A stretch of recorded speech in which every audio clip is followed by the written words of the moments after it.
Wonosobo, Jawa Tengah. Malam itu udara begitu tenang, hanya suara jangkrik dan angin sawah yang terdengar. Tak ada yang menyangka bahwa sebuah warung kecil di pinggir jalan desa akan menjadi lokasi salah satu penemuan paling mengerikan yang pernah terjadi di daerah ini. Semua bermula ketika warga melaporkan bau amis yang menyengat setiap lewat tengah malam. Bau itu datang dari arah dapur warung, bau yang terlalu kuat untuk ukuran limbah dapur biasa.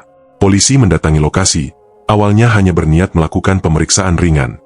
Namun begitu masuk ke ruang belakang, para petugas langsung terdiam. Di sudut ruangan, sebuah chest freezer besar berdiri dengan tutup terbuka. Lampu senter petugas Polri menyorot ke dalamnya, dan di sanalah mereka menemukan pemandangan yang mengguncang seluruh tim penyidik. Sepasang tangan dan sepasang kaki manusia, terpotong rapi, disusun di antara potongan daging lainnya. Bau logam darah bercampur dinginnya udara freezer membuat sebagian petugas mundur selangkah. Di meja dapur, potongan daging lain sudah dipersiapkan, dipilah, ditata, sebagian bahkan sudah berada di atas wajan, siap dimasak. Pisau masih basah, talenan masih menetes. Seolah seseorang baru saja bekerja, lalu meninggalkannya tergesa-gesa. Di tengah kekacauan itu, seorang penyidik mengangkat plastik bening berisi sampel daging yang baru saja mereka segel sebagai barang bukti. Dengan sarung tangan lateks, ia mengangkat plastik itu ke depan, menunjukkannya pada tim dokumentasi, menegaskan bahwa apa yang mereka temukan bukanlah dugaan lagi. Di luar, warga mulai berkumpul, membisikkan ketakutan yang sama. Siapa sebenarnya pemilik potongan tubuh itu? Sejak kapan daging-daging ini disajikan di warung tersebut? Kabut turun lebih cepat pada sore itu, menumpuk di tepian jalan desa dan menggantung rendah di antara rumpun pepohonan yang tumbuh rapat di lereng Wadas Lintang. Suara angin yang menyeret dedaunan kering terdengar pelan, menyelinap lewat sela-sela rumah warga desa Kramatan yang berdiri berjauhan.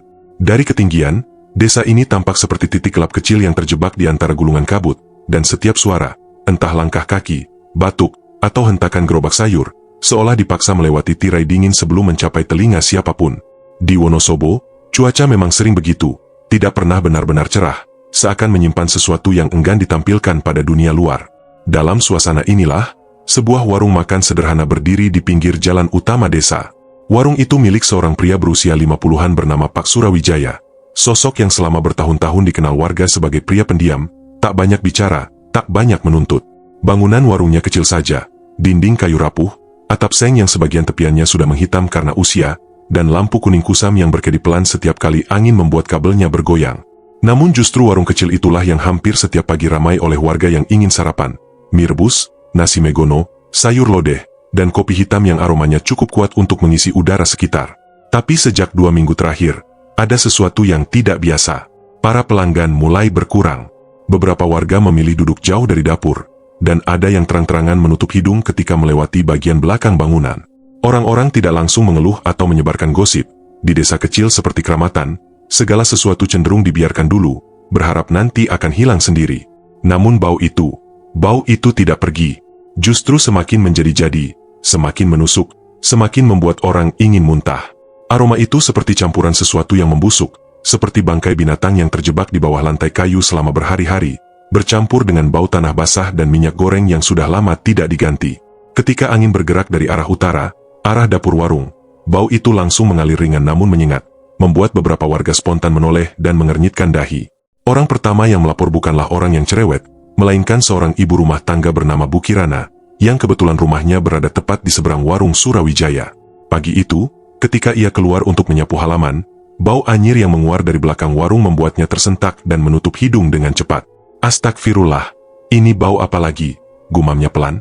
Ia mencoba melanjutkan sapuannya, tetapi baunya semakin kuat, sampai akhirnya ia memutuskan memanggil tetangganya, seorang pria bernama Pak Banjar, yang kebetulan sedang menyalakan motor di pekarangan rumahnya. Pak Banjar, jenengan nyium bau itu enggak? Tanya Bu Kirana sambil menunjuk arah warung. Pak Banjar menghentikan motornya dan menarik napas dalam-dalam. Kepala pria itu spontan miring, wajahnya menegang. Loh, ini kok kayak bau bangkai ya, Bu? Katanya. Boten salah niki, sudah 2 minggu saya kecium ini. Tadi malam malah lebih kuat, jawab Bu Kirana. Mereka berdua kemudian berjalan mendekat ke arah belakang warung, tapi tidak terlalu dekat karena kedua-duanya mulai merasa mual saat bau itu semakin menyergap di hidung. Sambil menahan napas, Bu Kirana memperhatikan bahwa jendela dapur warung tertutup rapat. Padahal biasanya Pak Surawijaya selalu membiarkan sedikit celah untuk membuang uap masakan. Mungkin ada tikus mati, tebak Pak Banjar. Kalau tikus mati, baunya nggak begini, gumam Bu Kirana pelan. Namun yang membuat mereka semakin curiga bukan hanya baunya. Beberapa malam terakhir, dari arah dapur warung, warga mendengar suara aneh, seperti kayu diseret perlahan atau benda berat digeser pelan. Tidak ada yang tahu apa yang sedang dilakukan Pak Surawijaya pada jam-jam larut malam itu, tapi semua orang sepakat bahwa suaranya tidak seperti aktivitas normal warung. Di sisi lain, warung itu tetap buka seperti biasa. Pak Surawijaya tetap berdiri di balik meja kayu, tetap menyajikan menu harian, tetap bersikap biasa. Namun ia terlihat lebih pucat, lebih kurus, dan kadang-kadang tampak gugup ketika pelanggan duduk terlalu dekat dengan dapur. Perubahan sikap inilah yang akhirnya membuat warga memutuskan untuk melapor. Dan yang pertama kali maju adalah Pak Banjar. Saya bukan mau nuduh, Pak, tapi saya khawatir ada bangkai sesuatu yang besar di dalam dapur itu, katanya ketika melapor ke kantor Polsek Wadas Lintang. Di ruangan kecil kantor Polsek itu, 3 polisi sedang berada di meja. Salah satunya, Aibtu Rudiasa, menerima laporan dengan raut yang menunjukkan ketertarikan sekaligus kewaspadaan. Di Wadas Lintang, laporan soal bau bangkai bukan hal aneh, biasanya berkaitan dengan sapi mati, kambing hilang, atau tumpukan sampah liar. Namun cara warga bercerita hari itu berbeda. Mereka tidak sekadar mengeluh, ada rasa takut terselip di balik setiap kata. Sudah berapa lama baunya muncul? Tanya Aibtu Rudiasa. 2 minggu, Pak, jawab Bu Kirana. Semakin lama semakin menyengat. Iya. Dan hanya dari arah warung itu. Kami pastikan begitu. Aibtu Rudiasa bertukar pandang dengan 2 rekannya. Salah satunya, Bribka Hendro, mencatat cepat di buku kecilnya. Pak Surawijaya terlihat aneh akhir-akhir ini, tanya Hendro. Pak Banjar mengangguk pelan. Iya, Pak. Sering kelihatan terburu-buru. Kalau ditanya sesuatu, jawabannya pendek-pendek, kayak orang takut ngomong banyak. Ada jeda. Aibtu Rudiasa memandangi kertas laporan itu cukup lama sebelum mengembalikannya ke meja. Kalau begitu, katanya, kami cek sore ini. Sementara itu, kabut luar mulai menebal lagi, seakan memberikan penanda bahwa sesuatu yang gelap tengah bergerak di bawah permukaannya. Desa Kramatan tetap tampak tenang, rumah-rumah tetap berdiri, dan jalan tetap sepi. Namun di balik ketenangan itu, ada ketidaknyamanan yang mulai menyebar dari mulut ke mulut. Beberapa warga mulai menghindari warung Surawijaya, memilih melewati jalan lain meski harus memutar lebih jauh. Ada pula yang berbisik-bisik bahwa mungkin ada hewan besar mati di dalam dapur.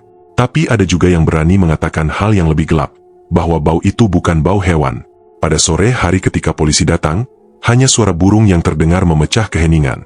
3 anggota Polsek Wadas Lintang turun dari mobil patroli, berjalan perlahan menuju warung yang tampak amat tenang untuk ukuran tempat yang dicurigai menyimpan sesuatu.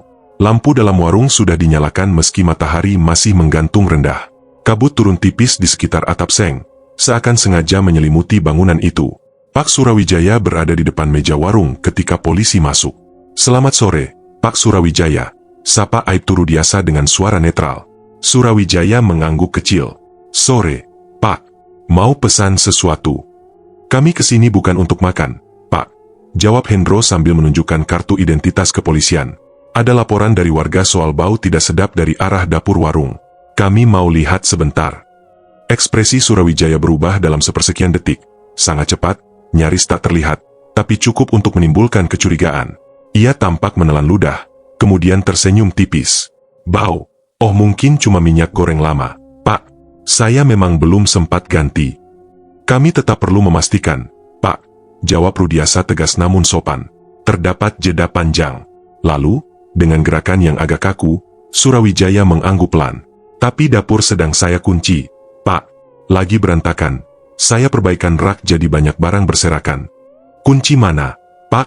Tanya Hendro. Surawijaya diam sejenak, lalu merogoh kantong celananya, mengambil kunci kecil dengan tangan yang tampak sedikit bergetar. Hendro memperhatikan itu tanpa berkata apapun, tapi ia mencatatnya dalam hati. Namun sebelum mereka sempat membuka pintu dapur, Hendro mengangkat tangan, memberi isyarat untuk berhenti. Ia mendekat lebih dekat ke pintu, menarik napas kecil. Bau itu langsung menerjang hidungnya, lebih kuat dari yang digambarkan warga. Seperti campuran tanah busuk, daging yang membusuk, dan aroma lain yang sukar diidentifikasi. Ia menoleh ke Rudiasa. Pak, ini bukan bau minyak. Surawijaya menunduk dalam diam, tidak mengatakan apapun. Rudiasa menatap pintu kayu itu lama, lalu kembali menatap Surawijaya. Baik, Pak. Kami akan kembali besok pagi. Kami perlu membawa surat pemeriksaan dan tambahan personel. Surawijaya tampak terpaku sesaat. "Besok pagi," ulangnya lirih. "Betul, Pak." Polisi kemudian meninggalkan warung itu tanpa membuka pintu dapur. Belum.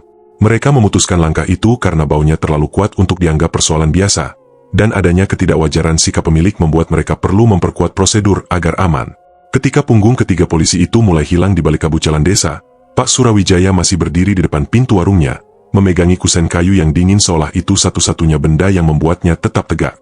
Lampu kuning di atas kepalanya bergetar pelan ditiup angin, dan dalam cahaya redup itu, wajahnya tampak semakin pucat. Seharusnya kepergian polisi membawa kelegaan, tapi bagi Surawijaya, justru sebaliknya. Udara sekelilingnya terasa semakin sempit, seolah kabut yang menggantung kini ikut menekan dadanya. Besok pagi mereka datang lagi, dan ia tahu, waktu itu tidak akan cukup untuk membereskan apapun yang tersembunyi di balik dapur warung itu. Namun belum sempat ia menutup pintu, suara langkah dari arah samping membuatnya menoleh cepat. Bribka Hendro, yang tadi tampaknya paling diam, kembali berdiri hanya beberapa meter darinya. "Pak," katanya pelan, "saya ingin mengecek sedikit saja." "Tidak akan lama." Surawijaya terkejut, bukan hanya karena Hendro kembali sendirian, tapi karena tatapan polisi itu berbeda. Tatapan yang tidak menuntut, namun jelas-jelas menyimpan kecurigaan yang tidak bisa ditutupi. Saya kira Bapak sudah pergi," ucap Surawijaya dengan suara serak. "Hanya ingin memastikan sesuatu sebelum besok," kata Hendro. Nada bicaranya datar, tidak mengancam, tidak memaksa. Namun kalimat itu saja cukup membuat Surawijaya menegang dari kepala sampai kaki. Hendro melangkah masuk tanpa menunggu dipersilakan. Warung tampak hening, hanya suara detak jarum jam dinding yang menggema lirih, suara yang sebelumnya tidak pernah begitu terdengar jelas. "Boleh saya lihat bagian dalam warung sebentar, Pak?" tanya Hendro. Surawijaya menelan ludah. "Lihat, apa ya, Pak?" "Meja kasir, buku catatan, hal-hal seperti itu. Pemeriksaan ringan," jawab Hendro. Surawijaya mengangguk, meski jelas tidak ingin melakukannya. Ia berjalan ke meja kasir dengan langkah lambat. Tangan kanannya tremor kecil ketika ia membuka laci tempat menyimpan buku catatan, kemudian mengeluarkan satu buku tebal bersampul biru yang pinggirannya sudah terlipat-lipat. "Ini catatan harian warung, Pak," katanya. Hendro mengambil buku itu, membuka halaman pertama, kedua, ketiga, semuanya tampak biasa. Catatan belanja sederhana, angka-angka pemasukan, dan daftar menu yang dijual setiap hari. Tetapi ketika halaman ke-19 terbuka, sesuatu menarik perhatian Hendro.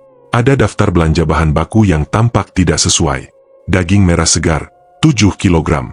Daging potong tambahan, 5 kg. Stok malam, dari supplier, 4 kg. Hendro menatap buku itu tanpa berkedip. Ini bukan warung sate, bukan warung olahan daging merah, bukan rumah makan besar. Warung kecil seperti ini tidak mungkin menghabiskan daging sebanyak itu, bahkan dalam sebulan sekalipun. "What is this for?" pikir Hendro. "Pak Surawijaya," ujarnya sambil mengangkat buku itu, "Anda masak apa pakai daging sebanyak ini?" Surawijaya spontan menggeleng. "Tidak, itu bukan daging, maksud saya, itu salah tulis, Pak. Saya cuma ikut catatan lama dari warung waktu saya masih dagang di Purwokerto, jadi keliru nulisnya. Bukan untuk warung ini. Salah tulis sampai 3 kali dalam seminggu." Hendro mengangkat alis. Surawijaya tidak menjawab. Keringat tipis mulai terlihat di dahinya. Hendro menutup buku itu, menepuk sampulnya perlahan. Lalu ia berjalan menuju lorong sempit yang mengarah ke dapur. Jendela kecil di ujung lorong tertutup kain hitam, dan pintu kayu yang menghubungkan lorong dengan dapur berdiri diam dalam kegelapan. "Bapak bilang ada renovasi kecil?" tanya Hendro. "Iya, Pak." "Apa yang direnovasi?" "Rak, sama pipa bocor." "Boleh saya lihat?" "Dari luar saja." Surawijaya terdiam. Ia berdiri tak jauh dari Hendro, tubuhnya seperti menempel pada dinding. Gerakan matanya tampak gelisah, seperti seseorang yang sedang menghitung waktu. "Pak Hendro, besok saja." "Ya, saya belum bersin." Namun Hendro tidak menghentikan langkah. Ia berjalan perlahan menuju pintu dapur. Dan saat ia mendekat, angin dari celah atap warung bergerak turun menerpa pintu kayu itu. Dalam hitungan detik, bau busuk yang sangat tajam keluar dari celah bawah pintu. Bau itu berbeda dari yang ia cium ketika masih berada di luar. Lebih pekat, lebih kuat, dan jelas bukan bau minyak. Bukan pula bau bangkai hewan biasa. Ia mundur setengah langkah. Napasnya tertahan. "Pak," katanya pelan, "ini bukan bau sisa gorengan." Surawijaya memejamkan mata. Saya bisa jelaskan. Jelaskan apa? Kalau benar ada bangkai hewan, kami bisa bantu. Tapi kalau Anda menyembunyikan sesuatu. Saya tidak sembunyikan apa-apa, Pak. Potong Surawijaya cepat, terlalu cepat. Justru jawaban itu membuat kecurigaan bertambah tebal. Hendro menatap gagang pintu dapur. Gembok kecil menggantung di sana. Bersih, mengkilap, baru dipasang. Dan itu saja sudah cukup tidak wajar untuk dapur warung yang biasanya dibiarkan terbuka agar uap keluar. Ia jongkok, mengamati bagian bawah pintu. Terdapat bekas cairan tipis berwarna kecoklatan, mengering di lantai semen. Ia mengusap sedikit dengan ujung jarinya. Teksturnya kental. Ini bukan air, gumamnya. Dan saat Hendro menyentuhkan jarinya pada lantai, Surawijaya tersentak. Pak, jangan dipegang. Hendro langsung menegakkan tubuh. Kenapa tidak boleh? Surawijaya membeku. Tidak ada jawaban yang keluar. Hendro menatapnya lama sekali. Lalu mengambil buku catatan biru yang masih ia pegang. Ia membuka halaman belanja daging lagi, dan kali ini ia memperhatikan catatan-catatan kecil di bagian bawah halaman. Tulisan yang sedikit bergetar, ditulis tergesa, seolah pemiliknya tidak ingin orang lain membacanya. Ambil stok dari Darmaji. Kalirejo. Jangan buka pintu terlalu lama. Sampai lunas. Nama itu memaksa alur pikirannya berhenti. Darmaji, ulang Hendro perlahan. Darmaji dari Kalirejo. Surawijaya terlihat semakin pucat. Iya, Pak. Dia suka jual daging babi hutan. Buat saya jual ke. Pak Darmaji sudah 3 minggu hilang. Potong Hendro tajam. Anda tahu itu. Sorot mata Surawijaya melebar. Seolah ia baru mendengar kabar tersebut. Tapi raut wajahnya tidak seperti orang yang benar-benar terkejut. Lebih seperti orang yang sudah tahu, namun tidak tahu bagaimana harus bersikap. Saya tidak tahu, Pak. Kapan terakhir Anda bertemu Darmaji? Saya lupa. Hendro menatapnya tajam. Padahal di catatan ini Anda menulis, ambil stok dari Darmaji. Surawijaya bersandar pada dinding kayu, tubuhnya gemetar lebih keras. Hendro bisa merasakan bahwa setiap detik semakin jelas bahwa pemilik warung ini menyembunyikan sesuatu yang jauh lebih gelap dari sekadar renovasi dapur. Tiba-tiba, angin kembali menerpa pintu dapur. Dan kali ini, bau busuk itu keluar lebih kuat, seperti hembusan udara dari ruang yang lama tertutup. Hendro spontan menutup hidung dan mengalihkan wajah. Namun pada saat itu, ia mendengar sesuatu. Suara samar dari balik pintu. Seperti suara gesekan, pelan, berat, dan tidak wajar untuk ruangan kosong. Hendro menegakkan tubuh. Pak Surawijaya, siapa di dalam? Saya sendirian, Pak, tidak ada siapa-siapa. Lalu suara apa itu? Surawijaya tampak kehilangan kata-kata. Tangannya memegang ujung meja, seolah jika tidak ia lakukan, ia mungkin jatuh. Hendro kemudian menaruh buku catatan di meja, menyipitkan mata ke arah pintu dapur. Ia mencoba melihat celah di bagian atas pintu, namun ruangan di dalam gelap total. Tidak ada tanda-tanda lampu menyala. Tidak ada celah yang cukup untuk memantulkan cahaya, seolah dapur itu benar-benar ditelan pekat. Pak Surawijaya, Hendro berkata dengan nada yang sangat pelan. Apa yang sebenarnya Anda sembunyikan di dalam? Surawijaya tidak menjawab. Pandangannya hanya tertuju pada gagang pintu, seakan pintu itu sendiri adalah ancaman. Hendro menghela napas. Ia tahu ia tidak bisa memaksa membuka pintu tanpa surat resmi. Besok pagi kami datang lagi, katanya akhirnya. Suaranya rendah namun tegas. Dengan personel lengkap. Dengan perintah resmi. Kemudian ia menyeka jarinya yang tadi menyentuh cairan aneh di lantai. Bau itu masih menempel, dan semakin ia cium, semakin ia yakin. Itu bukan bau hewan, dan bukan bau makanan basi. Itu bau lain, lebih dalam, lebih tajam, lebih manusiawi. Hendro menatap Surawijaya untuk terakhir kalinya sebelum melangkah keluar dari warung. Dan pada saat ia membuka pintu depan, kabut sore yang dingin langsung menyerbu masuk, meniupkan udara lembab yang membuat lampu warung kembali berkedip. Ketika pintu tertutup, warung kembali sunyi. Di dalam lorong menuju dapur, bau busuk itu terus merayap pelan, seperti sesuatu yang menunggu pintu terbuka. Dan ternyata, pintu itu benar-benar terbuka, bukan oleh angin, bukan oleh pemilik warung, tetapi oleh ketukan berat aparat kepolisian yang datang di waktu ketika langit masih gelap pekat menjelang subuh. Kabut tebal masih menggantung di sepanjang jalan utama Desa Kramatan ketika 2 mobil patroli Polsek Wadas Lintang berhenti tepat di depan warung Pak Surawijaya. Lampu rotator menyala tanpa suara, hanya berkedip merah biru secara perlahan, memperlihatkan bayangan bangunan kecil yang dalam gelap tampak lebih kusam dari biasanya. Aibtu Rudiasa turun pertama kali, disusul Bribka Hendro dan 4 personel tambahan. Mereka membawa surat penggeledahan resmi yang sudah ditandatangani malam sebelumnya, hanya beberapa jam setelah Hendro melaporkan temuan mencurigakannya. Pastikan prosedur lengkap, ujar Rudiasa sambil merapikan jaket dinasnya. Kalau bau itu terbukti seperti laporan, kita harus cepat dan hati-hati. Hendro mengangguk, tetapi pikirannya masih tertinggal pada suara samar yang ia dengar semalam. Gesekan berat dari balik pintu dapur. Suara yang tidak seharusnya muncul dari ruangan kosong. Suara yang sampai sekarang masih terngiang dalam ingatannya, membuatnya resah sepanjang malam. Kabut bergerak perlahan, membuka jalan ketika mereka mendekat ke pintu warung. Hendro mengetuk keras 3 kali.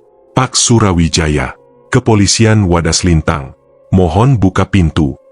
Tidak ada jawaban. Hendro mengetuk lagi, lebih keras. Pak Surawijaya, ini penggeledahan resmi. Masih sepi. Hanya suara embusan angin yang berdesir dari sela pepohonan. Pak Surawijaya, gumam Hendro lirih, jangan bilang Anda kabur. Rudiasa memberi kode. Buka paksa. Jangan buang waktu. 2 polisi maju, 1 memegang linggis kecil, 1 lagi menahan pegangan pintu. Dalam 3 hentakan keras.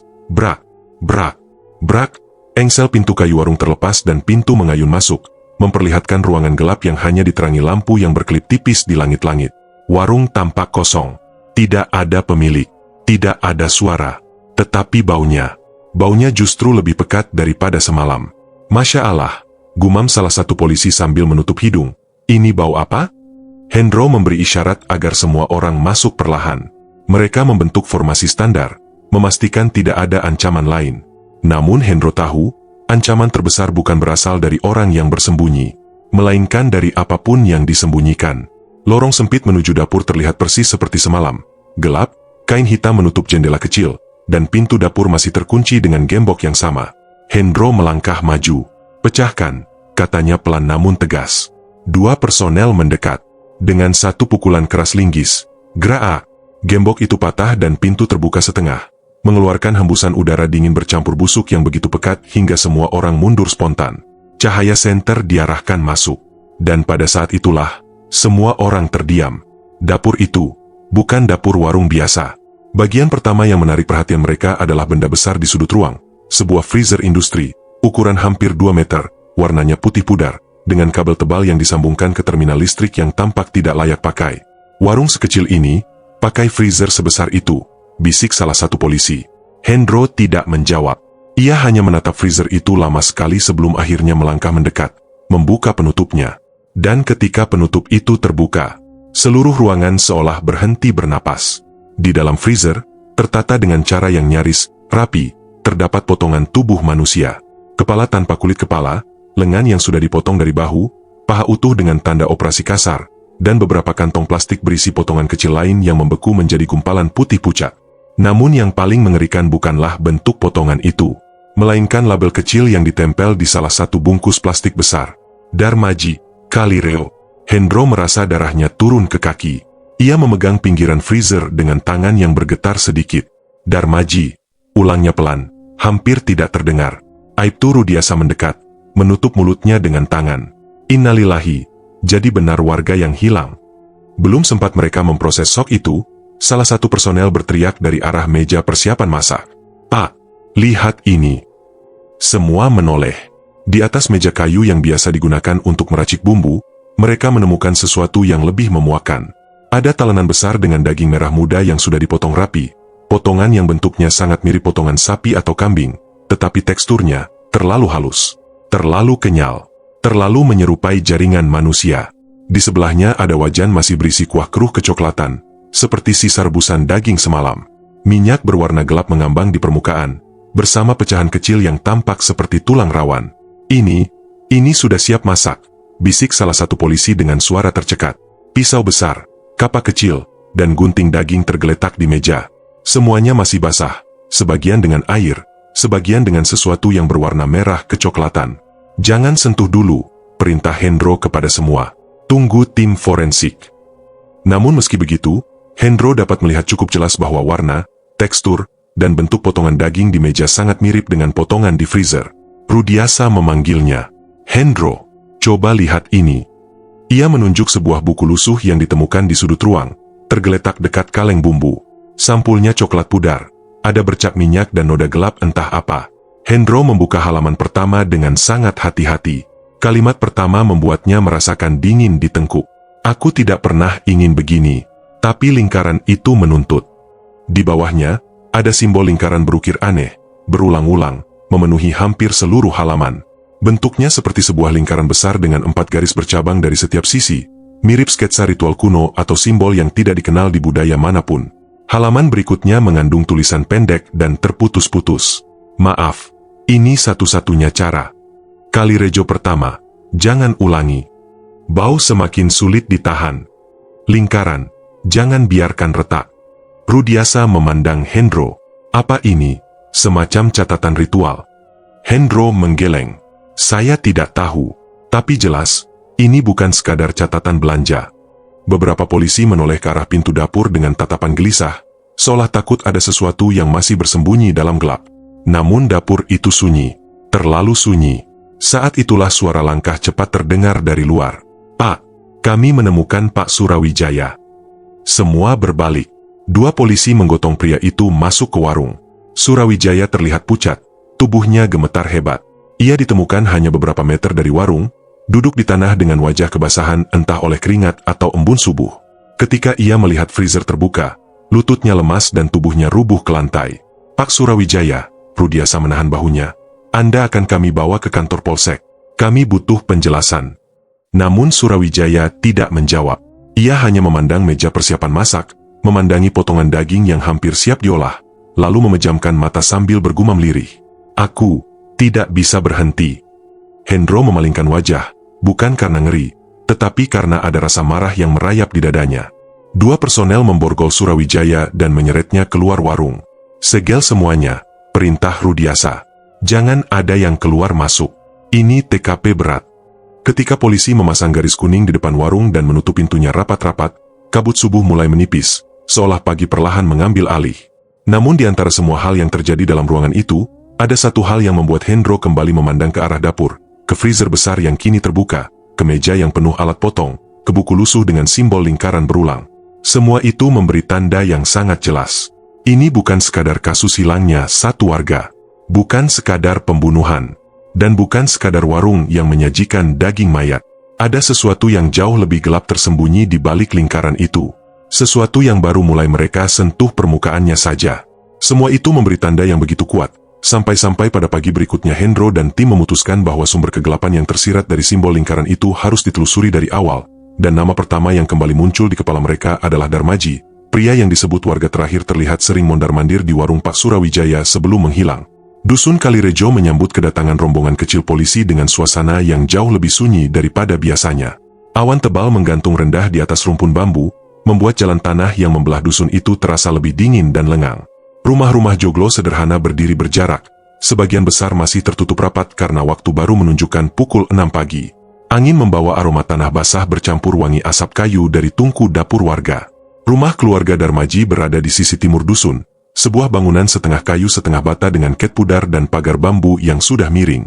Di beranda, seorang perempuan berwajah pucat tampak duduk memeluk selendangnya. Ketika rombongan polisi menghampiri, perempuan itu, Lasmi, kakak Darmaji, langsung berdiri dengan tatapan cemas yang sulit disembunyikan. Maaf, Bu, kami dari Polsek Wadas Lintang, ujar Hendro dengan suara pelan. Kami ingin menanyakan beberapa hal tentang Pak Darmaji. Lasmi menelan ludah, lalu mengangguk perlahan. Saya sudah menduga kalian akan datang, semenjak orang-orang bilang kalau ada bau aneh dari warung Pak Surawijaya itu. Suaranya bergetar kecil, seolah ia memendam firasat yang selama ini tak pernah berani ia ucapkan. Mereka dipersilakan masuk ke ruang tamu yang sederhana, dengan kursi rotan yang menghitam dimakan usia. Di dinding, hanya ada satu foto lama, Darmaji berdiri di sawah bersama mendiang ayah mereka. Wajahnya tampak tenang, terlalu tenang untuk seseorang yang kemudian menghilang tanpa jejak. Lasmi mulai bercerita bahwa adiknya memang pendiam, bahwa sejak 2 tahun terakhir kondisinya menurun setelah ditinggal istrinya meninggal karena komplikasi penyakit lambung, bahwa ia sering bicara sendiri, tapi tidak pernah mengganggu siapapun, dan bahwa ia hampir setiap sore makan di warung Pak Surawijaya karena tidak sanggup lagi memasak sendiri. Terakhir saya lihat dia, seminggu sebelum hilang, kata Lasmi, wajahnya menghadap lantai. Dia bilang mau keluar sebentar, katanya cuma cari angin ke arah warung. Tapi malam itu dia tidak pulang. Besok paginya juga tidak. Sampai sekarang. Ada jeda panjang, sampai akhirnya Hendro bertanya, apa Bu Lasmi tahu apakah Darmaji punya masalah lain? Utang? Perselisihan? Atau mungkin sesuatu yang ia sembunyikan? Lasmi terlihat ragu. Tangannya gemetar. Lalu ia berdiri dan berjalan menuju kamar Darmaji. Dari balik lemari kayu tua, ia mengeluarkan sebuah buku catatan tipis dengan sampul lusuh. Saya tidak pernah membuka ini sebelumnya. Tapi 3 hari setelah dia hilang, saya menemukannya jatuh di bawah ranjang, ucapnya pelan. Mungkin kalian perlu lihat. Hendro membuka buku itu perlahan. Halaman pertama penuh kalimat tidak teratur, keluhan tentang rasa sepi, tentang hidup yang terasa semakin menyempit, tentang malam-malam panjang yang membuatnya sulit tidur. Kalimat-kalimat itu tidak terstruktur, seperti ditulis oleh seseorang yang sedang mencoba memerangi pikirannya sendiri. Namun yang paling membuat semua orang terdiam adalah isi halaman-halaman berikutnya. Simbol lingkaran. Berulang. Puluhan kali. Lingkaran itu digambar dengan tekanan kuat, hampir menembus kertas. Sebagian diberi garis kecil di tengah, mirip dengan simbol yang ditemukan di buku lusuh di warung Surawijaya. Tidak ada penjelasan, tidak ada catatan tambahan, hanya lingkaran-lingkaran itu, seperti seseorang yang berusaha mengingat sesuatu, atau melupakan sesuatu. Bu, apakah ibu tahu apa arti gambar ini? Tanya Hendro. Lasmi menggeleng cepat. Tidak, saya baru lihat sekarang. Darmaji memang suka mencoret-coreti buku, tapi tidak pernah seperti ini. Setelah mencatat beberapa hal, tim memutuskan bergerak ke tempat terakhir Darmaji dilaporkan terlihat, Pasar Wadas Lintang. Di pasar ini terdapat satu toko kelontong kecil yang memasang CCTV sederhana untuk keamanan. Pemiliknya, seorang pria bernama Jatmiko, mengizinkan polisi untuk memeriksa rekaman malam Darmaji menghilang.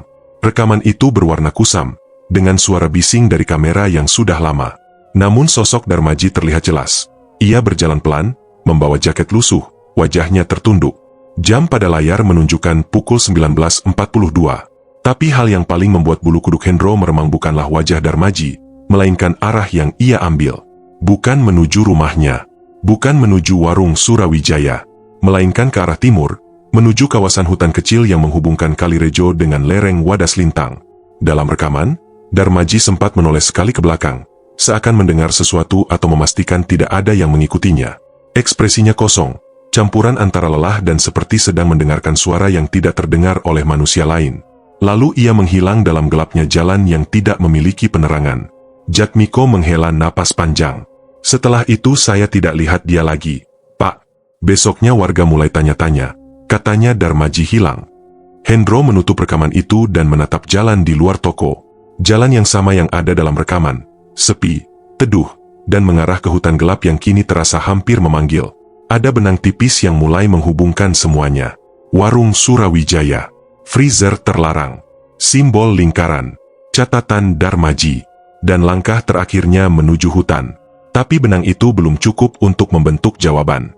Belum cukup untuk menyingkap apa yang sebenarnya terjadi pada malam ketika Darmaji memilih berjalan ke arah yang begitu sunyi. Dan di dalam kepala Hendro, satu pertanyaan mulai tumbuh pelan-pelan. Apakah Darmaji pergi ke hutan sendiri? Atau ada sesuatu yang menuntunnya ke sana? Pertanyaan itu masih menggantung di kepala Hendro ketika siang harinya mereka memutuskan untuk bergerak ke lokasi yang tampak menjadi kunci berikutnya. Hutan Surodadi, sebuah kawasan rimbun yang menghubungkan Kalirejo dengan jalur menuju bendungan Wadas Lintang. Di beberapa peta desa lama, kawasan itu bahkan tak diberi nama jelas, hanya ditandai sebagai wilayah hijau lebat yang jarang, kalau tidak boleh dibilang hampir tidak pernah, dilewati warga setempat kecuali pencari kayu yang sudah sangat hafal jalurnya. Mobil patroli berhenti di tepi jalan tanah yang menjadi pintu masuk tidak resmi ke hutan. Di depan mereka, pepohonan mahoni dan pinus berdiri rapat, menciptakan bayang-bayang panjang yang menelan cahaya siang. Udara di dalam hutan terasa lebih dingin dan lembab dibanding desa, seperti ruang yang sudah lama tidak disentuh matahari langsung. Ini jalur yang Darmaji lewati? Tanya Bayu sambil menatap rekaman CCTV yang ia buka kembali di ponselnya. Sesuai arah langkahnya, iya, jawab Hendro. Sekitar 100 meter dari sini, ia akan mencapai batas awal hutan.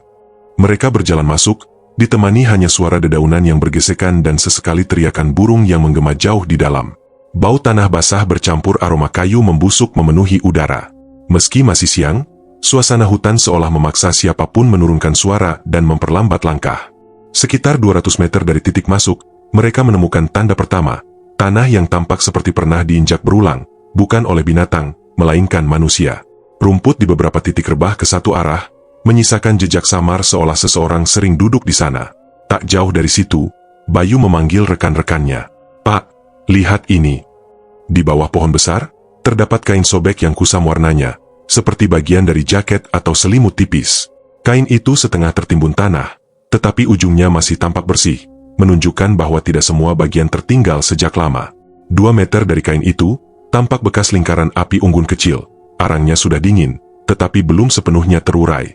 Hendro menyentuh salah satu bagiannya dengan sarung tangan. "Perkiraan, 3-5 hari lalu," gumamnya. Ini cukup dekat dengan waktu hilangnya Darmaji. Namun penemuan yang paling membuat mereka berhenti cukup lama adalah apa yang mereka temukan tepat di sebelah batu yang berdiri seperti tumpuan alami, sebuah coretan lingkaran. Coretan itu tipis, dibuat dengan benda keras, mungkin ujung batu runcing atau logam yang ditemukan di sekitar. Bentuknya hampir sama dengan yang terdapat di buku lusuh Surawijaya dan catatan harian Darmaji, lingkaran tunggal, polos, tapi diguratkan dengan tekanan kuat. Bekas torehan itu masih tajam, menandakan bahwa simbol itu dibuat tidak terlalu lama. "Dia sempat tinggal di sini," bisik Bayu, menahan napas. "Entah bersembunyi atau sesuatu yang lain." Hendro tidak menjawab. Ia hanya menatap lingkaran itu lama, mencoba membaca motifnya. Bukan zat aneh, bukan simbol mistis, bukan juga pola yang biasa digunakan kelompok tertentu. Hanya lingkaran. Namun entah mengapa selalu muncul dalam momen-momen yang menandai perubahan besar dalam kasus ini. Sambil melanjutkan penyisiran, mereka bertemu 2 warga tua yang sedang mencari rumput pakan ternak. Keduanya awalnya tampak enggan berbicara, tetapi setelah diberi pengertian, salah satu dari mereka, Pak Rukun, mengungkap sesuatu. "Saya beberapa malam lihat, kayak bayangan orang jalan muter-muter di dalam hutan," katanya. Suaranya rendah. "Nggak jelas siapa. Tingginya biasa, jalannya pelan. Kadang berhenti di dekat pepohonan yang itu-itu saja." Hendro langsung bertanya, "Pak Rukun tahu kapan terakhir melihat bayangan itu?" 4 atau 5 hari lalu. Malam, habis Isya. Waktu itu bersamaan dengan periode Darmaji diduga menghilang. Meski keterangan itu tidak bisa dianggap bukti konkret, informasi bahwa seseorang, atau sesuatu, berjalan berulang di hutan pada malam-malam sebelum hilangnya Darmaji memberikan gambaran baru bahwa pria itu kemungkinan memang sempat berada di wilayah ini lebih lama dari dugaan awal. Penyisiran dilanjutkan hingga mereka menemukan sebuah jalur kecil yang tampak seperti pernah dilewati kaki manusia. Jalur itu memotong semak rendah dan mengarah ke sisi barat laut hutan, dekat dengan aliran kecil yang bermuara ke bendungan. Di tengah jalur itu, sebuah benda kecil mengilap tertimbun separuh tanah. Bayu membungkuk dan mengangkatnya dengan hati-hati. Sebuah gelang tua. Bahannya seperti campuran logam dan kayu, dengan ukiran sederhana di permukaannya. Tapi yang membuat semua orang memandang lebih lama, adalah apa yang terukir di bagian dalam gelang. Simbol lingkaran. Ukirannya dangkal, tapi jelas. Sama seperti yang di buku dan catatan itu, gumam Bayu. Hendro memeriksa gelang itu dengan teliti. Ukirannya tampak dibuat sudah lama, bukan baru. Permukaannya aus, seolah pernah digenggam atau dipakai bertahun-tahun. Tidak ada tanda identitas, tetapi gelang itu cukup kecil untuk ukuran lelaki dewasa. Bisa jadi gelang itu bukan sebagai perhiasan, melainkan sebagai penanda, atau sekadar benda yang disimpan Darmaji entah karena alasan apa. Bersama penemuan itu, mereka mengikuti jejak kecil di tanah yang mengarah ke sisi timur laut hutan. Vegetasi mulai jarang, dan suara aliran air semakin terdengar jelas. "Pak, jalur ini menuju mana?" tanya Bayu sambil memeriksa GPS offline di ponselnya. "Kalau benar arahnya, ini menuju pinggiran bendungan Wadas Lintang," jawab Hendro. Dan benar saja, 10 menit berjalan, pepohonan mulai terpecah, menampakkan cahaya terang yang memantul dari permukaan air bendungan yang luas. Angin bertiup lebih kencang, membawa aroma lembab khas permukaan air. Di tepi hutan, tepat sebelum keluar menuju area terbuka bendungan, mereka menemukan tanda terakhir, jejak kaki tunggal, samar tetapi masih terlihat arahnya. Jejak itu kecil, kemungkinan besar milik seseorang bertubuh kurus. Arah jejak itu menuju tepi air, namun berhenti di titik tanah yang sedikit gembur, seolah orang itu berhenti di sana cukup lama. Tidak ada sisa barang lain, tidak ada tanda perlawanan. Tidak ada juga indikasi bahwa Darmaji pernah kembali dari titik itu. Hendro berdiri memandangi air bendungan yang tenang. Terlalu tenang untuk kasus yang sudah membawa mereka pada freezer berisi tubuh manusia, catatan penuh simbol, dan seorang pria yang tampaknya menghabiskan hari-hari terakhirnya berjalan dalam gelapnya hutan. Jejak Darmaji berakhir di sini. Tapi jawaban dari semua simbol dan misteri itu tampaknya baru mulai terbuka. Jawaban itu tidak kunjung datang dari hutan atau benda-benda yang ditemukan di sana. Sebaliknya, ia mulai muncul dari mulut dan catatan pemilik warung, Pak Surawijaya sendiri, yang kini duduk di ruang interogasi Polsek Wadas Lintang, dikelilingi oleh cahaya lampu neon yang membuat wajahnya tampak pucat dan lelah. Hendro dan Rudiasa duduk di seberangnya, membiarkan keheningan menyelimuti ruangan selama beberapa detik, sebelum akhirnya membuka percakapan. Pak Surawijaya, mulai Hendro dengan nada netral, kami perlu tahu tentang hari-hari sebelum penemuan di dapur. Tentang Anda, warung, dan Darmaji. Surawijaya menunduk, kedua tangan menggenggam erat sandaran kursi. Matanya kosong, seperti seseorang yang sedang menatap jauh ke masa lalu. Setelah beberapa tarikan napas, ia mulai berbicara pelan, nyaris berbisik. Saya memang sendiri. Anak-anak sudah menikah. Istri meninggal 5 tahun lalu. Warung ini, satu-satunya yang masih membuat saya merasa punya tempat di dunia. Tapi, kadang rasanya terlalu berat. Rasa kesepian itu tidak terdengar dramatis, hanya nyata, penuh penyesalan dan kebingungan. Hendro mendengarkan dengan seksama, mencatat setiap kata. Surawijaya melanjutkan, Darmaji, dia sering datang. Awalnya cuma teman makan, ngobrol. Tapi dia sendiri punya masalah, utang, sering marah tanpa sebab, kadang datang malam-malam. Saya merasa, saya harus membantunya. Memberi dia makan, kadang pinjamkan uang, sampai saya merasa, kelelahan. Terlalu banyak beban.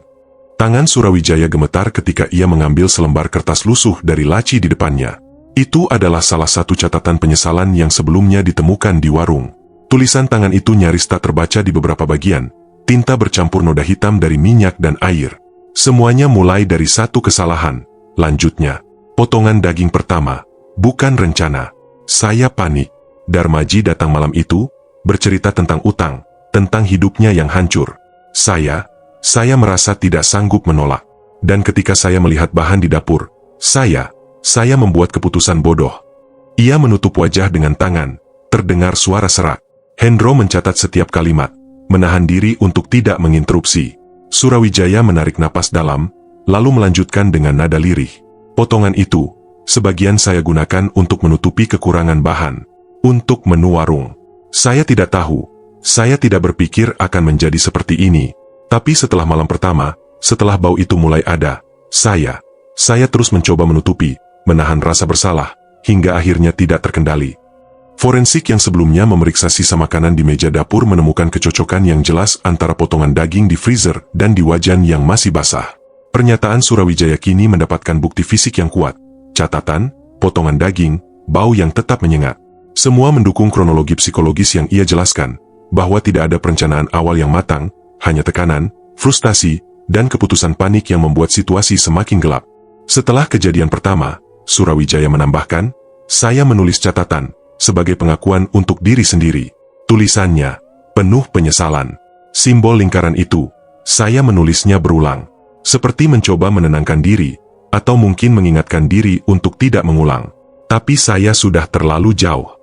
Hendro mengamati setiap gerak tubuhnya. Pundak Surawijaya menunduk, kaki sesekali bergerak gelisah, bibirnya bergetar. Tidak ada tanda ia mencari pembenaran atau menipu. Ada penyesalan yang nyata, bercampur ketakutan, rasa malu, dan tekanan mental yang menumpuk bertahun-tahun. Apakah Pak merasa ada yang memaksa? Tanya Rudiasa lembut. Tidak, jawab Surawijaya cepat. Semua keputusan datang dari saya sendiri. Tapi, saya panik. Dan setelah malam pertama, saya kehilangan kendali. Setiap kali Darmaji datang, setiap kali saya merasa tak cukup, saya terus menambahkan potongan itu ke menu. Sampai semuanya terungkap. Hendro mengangguk perlahan, memahami bahwa dimensi psikologis ini kompleks. Bukan sekadar niat jahat yang datang tiba-tiba, tapi kombinasi tekanan ekonomi, kesepian, dorongan empati yang salah arah, dan ketakutan akan kehilangan kendali yang akhirnya menciptakan spiral kejahatan. Ia menatap catatan yang dibawa Surawijaya. Tinta yang pudar, coretan simbol lingkaran, dan kalimat yang berulang kali menunjukkan penyesalan. Semua itu bukan fantasi, tapi bukti bahwa seseorang dapat terseret ke kegelapan meski awalnya tidak berniat melakukan kejahatan besar. Surawijaya menarik napas panjang, menatap lurus ke Hendro. Saya ingin semuanya berhenti, tapi saya tidak tahu caranya. Saya terlalu takut menghadapi kenyataan, terlalu takut orang-orang menilai saya, terlalu takut sendiri. Keheningan kembali menyelimuti ruangan interogasi. Hendro dan Rudiasa hanya menatap Surawijaya, menyadari bahwa di balik semua bukti fisik, catatan, dan simbol lingkaran yang berulang, ada manusia yang terperangkap dalam kegelapan sendiri, yang mulai dengan niat baik tapi terseret oleh tekanan hidup, panik, dan kesalahan satu malam yang merusak segalanya. Pagi itu, kabut tipis masih menggantung di lembah-lembah Wadas Lintang. Tim penyidik bersiap menyusuri Bukit Kledung, sebuah kawasan berbatu dan semak belukar yang dikenal warga sebagai bekas lokasi galian kecil untuk batu bata dan pondasi rumah. Batu-batu besar berserakan di lereng bukit, ditutupi lumut hijau dan tanah basah karena hujan semalam. Di salah satu sudut, tim menemukan simbol lingkaran yang sama dengan yang ada di catatan Surawijaya dan Darmaji, tercoret di permukaan batu dengan ukiran kasar. Hendro menunduk, meneliti setiap lekuk garis itu. Simbol itu bukan dekoratif. Ia tampak seperti seseorang mencoret secara berulang, berusaha menyalurkan sesuatu yang lebih dalam, penyesalan, ketakutan, atau dorongan ritual personal. Tidak ada unsur kultus besar di sini, tapi simbol itu memberi kesan pesan pribadi yang terus diulang, seolah seseorang berusaha menenangkan diri atau menegaskan eksistensi di tengah kesendirian. Ini, Darmaji? Tanya Bribka Aji, anggota forensik yang ikut ke lokasi. Ia menunjuk simbol itu sambil mengamati permukaan batu yang retak. Bisa saja, jawab Hendro. Tapi jangan anggap ini berarti ada komunitas gelap. Dari catatan dan saksi, yang terlihat adalah dua orang rapuh, Pak Surawijaya dan Darmaji, yang saling memperburuk keadaan. Mereka melanjutkan penyisiran di sepanjang bekas galian. Semak-semak lebat memaksa tim berjalan perlahan. Setiap langkah terdengar berderak di tanah lembab. Dari kejauhan, beberapa warga yang sebelumnya mengetahui penyelidikan ikut mengintip. Wajah mereka tertutup masker, mata penuh rasa ingin tahu dan kekhawatiran.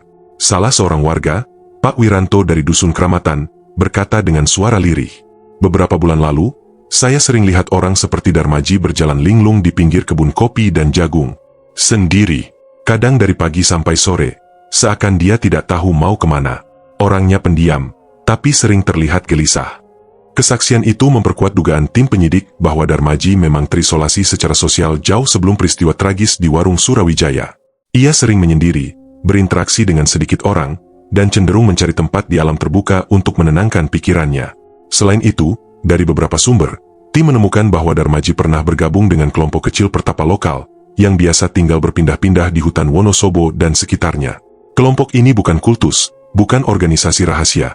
Mereka hanyalah individu atau pasangan yang memilih kehidupan terpencil, kadang menulis simbol atau tanda di batu sebagai penanda wilayah atau catatan pribadi. Darmaji memang sempat tinggal beberapa hari di hutan, kata seorang warga senior, Pak Jumadi, yang mengenal keluarga korban. Tapi bukan karena ajaran tertentu. Dia cuma ikut teman-teman pertapa itu sebentar, tapi kemudian kembali ke desa. Orangnya rapuh, dan sendirian terlalu lama membuatnya linglung. Hendro dan Rudiasa mencatat setiap detail itu. Semakin banyak mereka menelusuri, semakin terlihat pola yang tragis. Dua orang yang lemah secara mental, satu simbol yang terus berulang, tekanan hidup yang menumpuk, semua menyatu dalam lingkaran psikologis yang saling memperburuk. Di sebuah celah antara batu besar, mereka menemukan potongan kain lusuh, sepertinya bekas tenda atau alas tidur sementara. Kain itu lembab, berbau tanah basah, namun cukup untuk menunjukkan bahwa seseorang pernah tinggal di sana. Di dekatnya, puntung api unggun dan beberapa tulang kayu gosong memberi indikasi bahwa tempat itu digunakan untuk bertahan hidup beberapa hari. Hendro mengamati coretan simbol lingkaran di batu, berulang kali, seperti jejak visual dari catatan yang sama ditemukan di warung. Ini, sama persis dengan yang di buku Surawijaya, gumamnya. Bukan hanya satu individu yang meninggalkan tanda ini, tapi tampaknya ini cara Darmaji menyalurkan tekanan psikologisnya. Hanya, dalam kasus Surawijaya, itu berakhir tragis. Sementara tim menelusuri lereng, suara burung hutan terdengar sesekali. Udara pagi masih basah, kabut tipis menutupi pandangan ke lembah. Hendro memperhatikan bahwa jejak langkah kecil di tanah lembab menunjukkan bahwa Darmaji bergerak dari bukit ke arah lembah, lalu menyeberang ke pinggir bendungan Wadas Lintang. Jejak itu konsisten dengan rekaman CCTV dari pasar dan toko kelontong sebelumnya yang memperlihatkan Darmaji berjalan sendirian ke arah hutan pada malam terakhir dia terlihat. Beberapa saksi warga menyatakan bahwa Darmaji sering muncul di kebun-kebun sekitar Bukit Kledung, terlihat linglung, duduk di atas batu, atau menulis simbol di batu dan kayu yang ia temui. Tidak ada indikasi ancaman atau niat jahat. Ia hanya tampak terasing dan gelisah. Lihat, kata Bribka Aji, menunjuk ke gelang tua yang tergeletak di bawah pohon mahoni. Ukirannya berupa lingkaran yang sama. Ini gelang Darmaji atau milik teman pertapanya. Hendro menunduk, memperhatikan detail itu. Gelang itu tampak usang, warna peraknya pudar, tapi simbol lingkarannya identik dengan catatan dan coretan sebelumnya. Simbol ini, Hendro berbisik pada Rudiasa, bukan ritual kultus. Ini, penanda personal, cara mengekspresikan kesepian, penyesalan, atau pengingat bagi diri sendiri. Tapi dua orang, Darmaji dan Surawijaya, masuk dalam lingkaran ini secara tragis. Mereka saling memperburuk keadaan satu sama lain. Warga yang ikut mengamati dari jauh terlihat termenung. Pak Wiranto berkata lirih, kalau orang-orang rapuh seperti Darmaji dan Surawijaya bertemu, kadang sesuatu yang kecil bisa menjadi besar, sampai menimbulkan tragedi. Penyidik terus menyusuri sepanjang lereng bukit. Beberapa jejak lain mengarah ke tempat sampah hutan, batu besar, dan pohon tumbang. Semua menegaskan bahwa Darmaji memang bergerak sendiri, kadang mengambil bahan makanan dari desa atau warung, kadang menandai lokasi di hutan dengan simbol lingkaran. Tidak ada benda-benda ritual kompleks, tidak ada tanda pertemuan kelompok besar, hanya interaksi personal antara dua manusia yang rapuh, yang kemudian memunculkan tragedi yang lebih besar. Lihat di sini, Hendro menunjuk ke tanah lembab dekat aliran kecil. Ada jejak kaki kecil, bercampur lumpur, mengarah ke sisi bendungan. Darmaji kemungkinan besar berjalan ke arah bendungan itu sebelum malam terakhir ia terlihat di warung. Rudiasa menatap jejak itu, menyadari bahwa jejak manusia yang rapuh ini memberi peta psikologis sekaligus fisik. Seorang pria yang kesepian, rentan, dan bingung, mencoba menemukan ruangnya di dunia. Namun ketika tekanan itu dipadukan dengan individu lain yang juga rapuh, Pak Surawijaya, hasilnya bisa menjadi bencana yang tidak terelakkan. Hendro mengumpulkan semua temuan, simbol lingkaran di batu bukit Kledung, kain sobek, gelang tua, puntung api unggun, jejak langkah ke bendungan, serta kesaksian warga yang menyebut Darmaji sering terlihat linglung di pinggir kebun. Semua itu menegaskan pola yang sama. Seseorang yang rapuh, mencoba menavigasi hidupnya sendiri, tapi lingkaran sosial dan psikologis yang ia masuki memperburuk kondisinya. Tidak jauh dari situ, Hendro melihat beberapa coretan simbol lain, lebih samar, di batu besar yang hampir tertutup lumut. Ia mencatat lokasi itu. Simbol itu tampak seperti versi awal yang belum sempurna, seolah Darmaji mencoba menyalurkan stres dan kesepian melalui bentuk visual yang konsisten, tapi tidak menuntun pada ritual tertentu. Pak Wiranto menatap Hendro dan berkata lirih, kalau orang-orang lain melihat simbol itu, mereka mungkin takut. Padahal ini hanya bahasa seorang yang kesepian. Tapi kalau dipadukan dengan Surawijaya, yang sudah panik dan tertekan, ya, kita semua tahu akhirnya. Hendro mengangguk. Ia menyadari bahwa kasus ini bukan hanya tentang korban dan pelaku. Ini tentang lingkaran psikologis manusia yang rapuh, dan bagaimana interaksi sederhana antar dua orang bisa menciptakan tragedi. Semakin banyak simbol ditemukan, semakin jelas bahwa Darmaji hanyalah satu titik dalam lingkaran ini. Titik lain adalah Surawijaya, yang juga terjebak dalam tekanan dan kesepian sendiri. Tim bergerak perlahan menuruni lereng bukit, menuju pinggir bendungan Wadas Lintang. Kabut pagi mulai menipis, tetapi suasana tetap sunyi. Air bendungan yang tenang berkilau samar, seakan mencerminkan ketenangan yang semu. Di atas permukaan, semuanya damai. Di bawahnya, misteri dan kesepian manusia membentuk lingkaran yang sulit dipecahkan. Hendro menatap bendungan, lalu simbol-simbol di sekelilingnya, dan menarik kesimpulan sementara dalam hati. Tragedi ini lebih besar dari sekadar dua orang, lebih dari satu warung, lebih dari satu potongan daging. Ini adalah lingkaran manusia rapuh yang saling mempengaruhi, membuat keputusan panik menjadi bencana, dan simbol yang ditinggalkan bukan peringatan bagi orang lain, melainkan catatan pribadi yang berulang, lingkaran yang menjerat lebih dari sekadar korbannya sendiri. Jejak Darmaji dan simbol lingkaran itu kini menjadi peta psikologis sekaligus bukti fisik yang memandu tim penyidik, sambil tetap mempertahankan realisme dan ketelitian dalam setiap langkah. Lingkaran ini memperlihatkan bahwa tragedi manusia tidak selalu berawal dari niat jahat. Terkadang, kesepian, tekanan, dan interaksi antara dua individu yang rapuh cukup untuk menimbulkan konsekuensi yang tak terbayangkan. Lingkaran psikologis yang memperlihatkan kesepian, tekanan, dan keputusan panik ini menuntun Hendro dan Rudiasa pada titik yang paling krusial. Malam terakhir Darmaji terlihat hidup. Jejak-jejak simbol di Bukit Kledung, gelang tua, kain sobek, dan puntung api unggun di hutan hanyalah pra-pemeriksaan. Kini penyidik harus menempatkan potongan-potongan ini dalam urutan kronologis untuk memahami bagaimana tragedi yang begitu gelap bisa terjadi dalam satu malam di warung Surawijaya. Tim kembali ke Desa Kramatan pada sore hari untuk memeriksa kembali catatan Surawijaya, wawancara saksi, dan laporan CCTV yang sebelumnya diambil dari toko kelontong di Pasar Wadas Lintang. Rekaman menunjukkan Darmaji keluar dari toko sekitar pukul 19.30, membawa kantong belanjaan kecil. Mata rekaman tampak sendu. Pria muda itu berjalan cepat, tubuhnya condong ke depan, kadang berhenti menatap sesuatu di sekeliling, seperti mencari sesuatu yang tak dapat ditemukan. Menurut saksi, malam itu cuaca agak basah, gerimis tipis turun dan udara lembab menyelimuti jalan desa. Hendro menyalin setiap detail ke dalam laporan rekonstruksi, posisi CCTV, arah langkah Darmaji, jarak antara toko kelontong dan warung Surawijaya, hingga kondisi pencahayaan yang redup. Semua informasi ini penting untuk membangun alur yang realistis tanpa spekulasi berlebihan.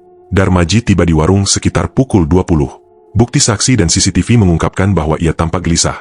Tangannya menutup sebagian wajah seolah menahan tangisan, langkahnya tidak stabil. Ia mengetuk pintu warung dengan tangan gemetar.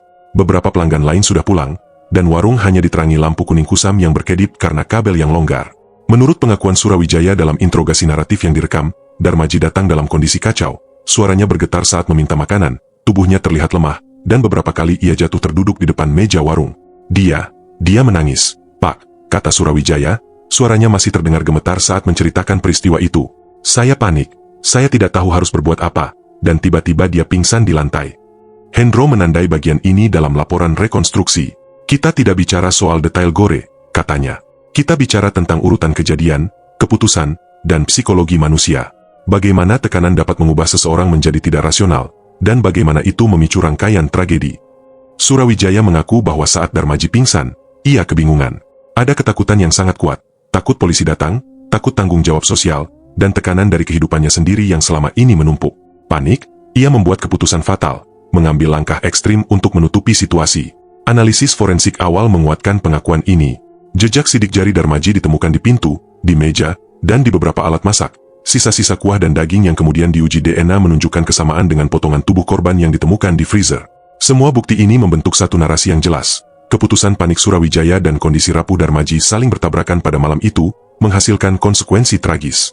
Dari catatan Surawijaya, diperoleh informasi tambahan.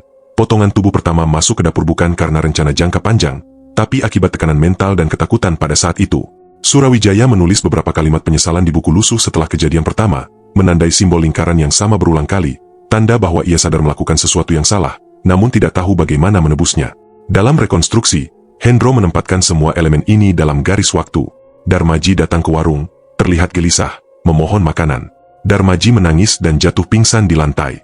Surawijaya panik, mencoba menenangkan sekaligus menutupi keadaan agar tidak ada pihak ketiga yang tahu. Dalam kondisi panik dan tekanan mental tinggi, Surawijaya memindahkan tubuh Darmaji ke ruang dapur, awalnya bukan untuk dimasak, tapi situasi dan tekanan membuatnya salah langkah. Sisa-sisa daging kemudian masuk ke dalam proses masak untuk menghindari pemborosan, sesuai pengakuan dan analisis forensik, yang menunjukkan daging yang sama ditemukan di freezer dan di meja persiapan masak. Catatan penyesalan dan simbol lingkaran dibuat segera setelah kejadian pertama, menunjukkan kesadaran atas kesalahan dan dorongan psikologis untuk mengelola perasaan bersalah. Hendro menatap semua bukti, catatan, simbol, hasil forensik, kesaksian saksi, rekaman CCTV. Semua elemen ini saling menguatkan, membentuk narasi dokumenter yang tidak perlu berlebihan atau memasukkan unsur gore eksplisit. Fokusnya adalah emosi, motivasi, dan rangkaian kejadian yang realistis. Beberapa saksi juga memberi perspektif tambahan. Bu Kirana, tetangga warung, mengingat malam itu, saya lihat Darmaji datang dengan langkah goyah, wajahnya pucat dan basah oleh hujan. Dia mengetuk pintu, tapi suaranya lemah. Pak Surawijaya terlihat cemas, tapi saya tidak tahu apa yang terjadi di dalam. Pak Banjar, yang sering lewat di depan warung, menambahkan, saya mendengar suara sesuatu terjatuh, tapi tidak bisa memastikan apa. Yang jelas, suasana malam itu aneh, dan berbeda dari biasanya. Hendro memasukkan kesaksian ini dalam rekonstruksi kronologis, menandai bahwa lingkungan sekitar memberi konteks emosional. Malam hujan, kabut tebal, suara langkah yang tersembunyi, suasana yang mencekam namun realistis. Semua faktor ini membantu tim menyusun alasan mengapa keputusan panik bisa terjadi. Di meja warung, sisa alat masak, wajan dengan kuah keruh, dan potongan daging yang sudah siap diolah menjadi bukti fisik yang menguatkan urutan kejadian. Tidak ada unsur dramatisasi berlebihan. Semua diuji secara forensik, dicatat, dan dianalisis. Selain itu, simbol lingkaran yang sama muncul di buku catatan, di batu bukit, dan di gelang tua yang ditemukan di hutan. Hendro mencatat bahwa ini adalah jejak psikologis. Kedua individu, Darmaji dan Surawijaya, berada dalam lingkaran yang memperkuat kesalahan dan panik satu sama lain. Lingkaran itu tidak mistis, bukan ritual, tapi refleksi tekanan emosional yang berulang dan memunculkan konsekuensi nyata. Rekonstruksi juga mencatat durasi waktu, malam itu dari pukul 20 hingga pukul 23.30. Ketika semua kejadian kritis terjadi, Darmaji sudah berada di warung kurang lebih 3,5 jam. Cukup lama bagi Surawijaya untuk merasa terpojok, bingung, dan akhirnya mengambil keputusan fatal. Dalam laporan Hendro, ia menekankan bahwa motifnya sederhana tapi efeknya luar biasa. Tekanan ekonomi, kesepian, kelelahan mental, dan interaksi antara dua individu yang rapuh. Tidak ada niat jahat rencana, tidak ada kultus, hanya kombinasi tekanan psikologis dan keputusan panik yang salah. Hasil rekonstruksi malam itu juga dipadukan dengan bukti forensik, sidik jari, DNA daging, pola darah yang ditemukan di dapur, serta catatan dan simbol. Semua unsur ini menguatkan narasi bahwa tragedi malam itu adalah akibat interaksi dua manusia rapuh dalam kondisi ekstrim, bukan skema jahat yang terencana.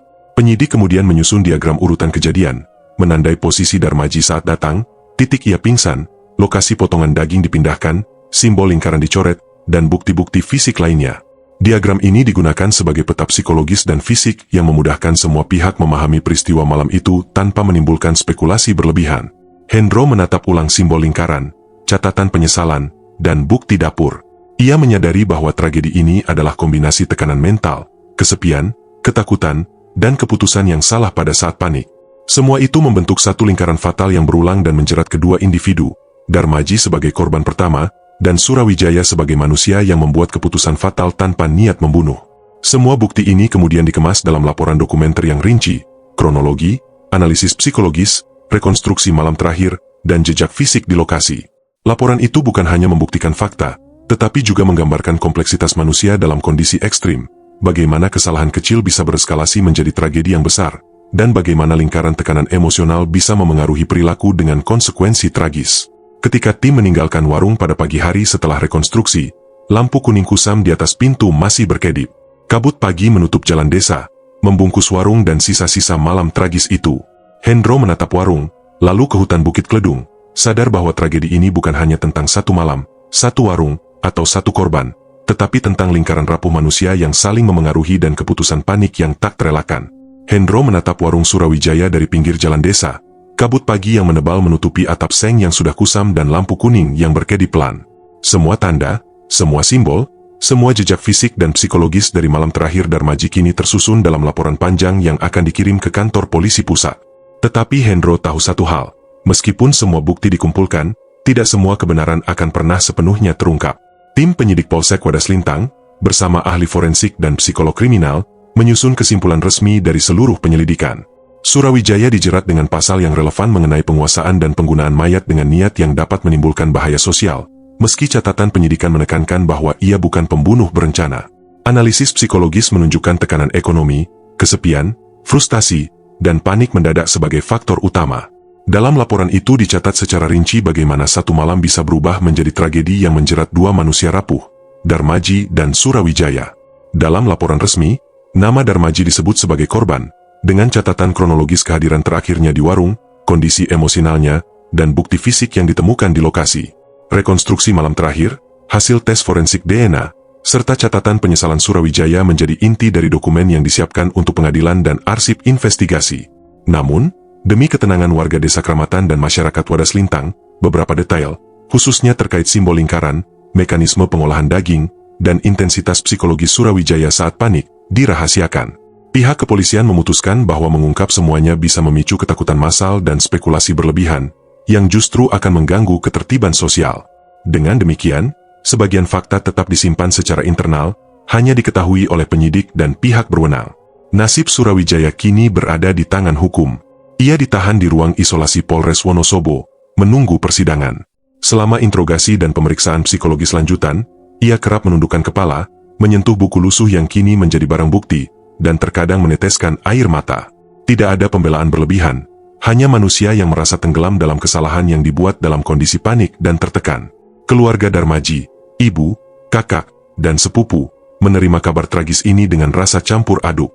Ada kesedihan mendalam karena kehilangan, rasa lega karena penyidik berhasil menemukan fakta, dan kebingungan karena sebagian misteri tidak diungkap.